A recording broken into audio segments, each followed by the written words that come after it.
I believe self-awareness is required to be a homeschool mom. Did I know I needed it when I started? The answer is hell no, but I learned it along the way. I invite you to check out these journaling workbooks that you can find over at www.capturingthecharmedlife.com. When you spend enough time assessing your emotional climate, getting to know you, and someday soon I'm going to build the Self-Awareness for the Homeschool Mama journal to help you learn more about you.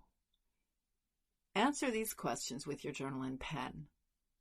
What makes you feel good? What makes life fun for you? Maybe you could write, be Maria, and 6 things that define who Maria is. What has been the biggest challenge that you've dealt